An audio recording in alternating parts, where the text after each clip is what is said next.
Hey guys, this is Tech Weekly and we're back.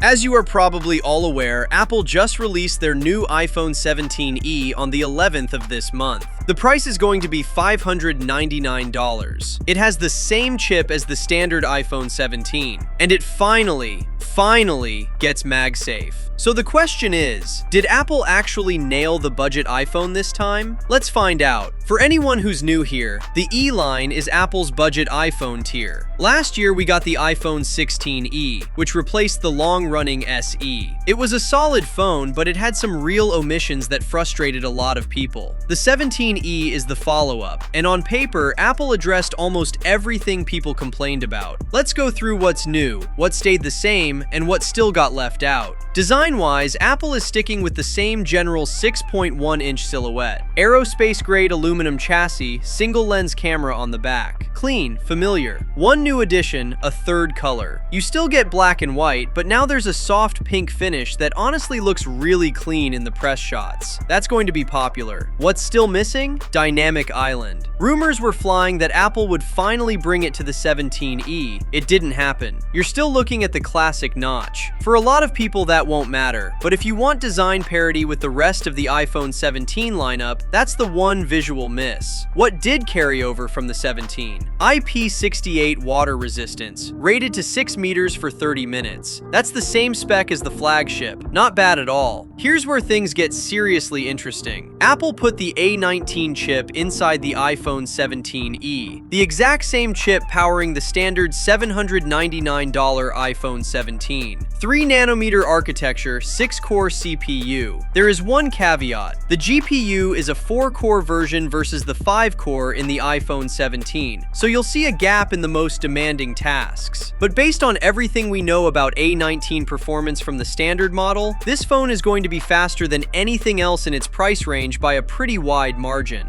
Gaming should be a highlight here. Hardware-accelerated ray tracing, console-level titles, on a $599 phone. That's genuinely impressive on paper. And Apple Intelligence? Fully supported. Cleanup, writing tools, priority notifications, no compromises there. Apple also upgraded the modem to the C1X, same as the iPhone Air. Compared to the C1 in the 16e, Apple is claiming up to twice the cellular speed at 30% less power draw. We'll have to test that in the real world, but those are strong numbers on paper, especially for people in dense areas with congested networks. Now let's talk about the biggest upgrade in this phone, MagSafe. I cannot overstate how big a deal this is. The 16e didn't have it. That was the deal breaker for a lot of potential buyers. No MagSafe meant no magnetic cases, no wallet attachments, no snap-on battery packs, none of the ecosystem. The 17e fixes all of that. Apple is confirming at least 15-watt wireless charging via MagSafe, up from 7.5-watt Qi on the 16e, and it's compatible with every MagSafe accessory going back to the iPhone 12. That's 3+ years of ecosystem that budget iPhone buyers just got access to. That's a big deal. Camera system is a 48-megapixel wide-angle lens. Same sensor spec as the 16e, no hardware upgrade there. What is upgraded is the image signal processor in the A19, which Apple says improves processing speed and low-light performance. We won't know how much of a difference that makes until we get it in hand, but based on the jump we saw from the A16 to A18 ISP improvements,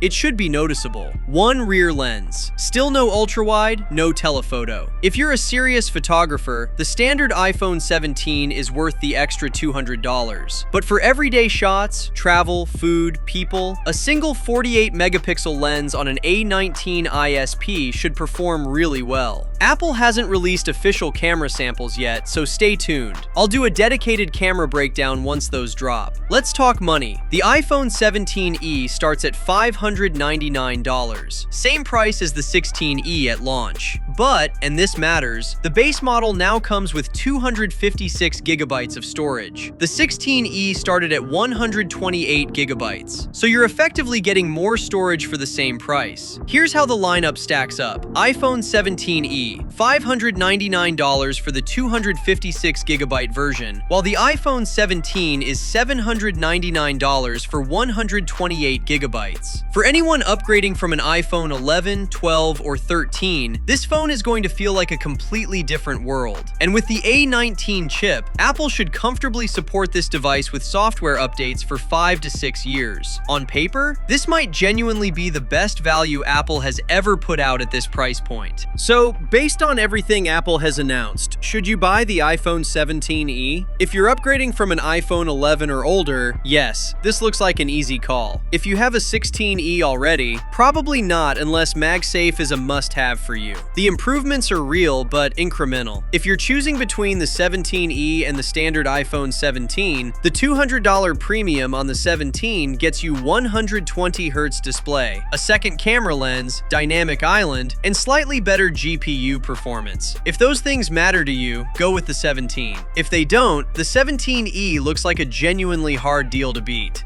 We don't have hands-on time yet, so take all of this with the appropriate grain of salt. Spec sheets don't always tell the full story. But on paper, Apple made it a lot harder to say no to the budget iPhone this year. That's the full spec breakdown on the iPhone 17e. I'll have hands-on impressions as soon as we get a unit in, and a full review shortly after. Drop a comment. Are you picking this up or waiting to see the full review first? Hit like and subscribe if this helped, and I'll see you in the next one.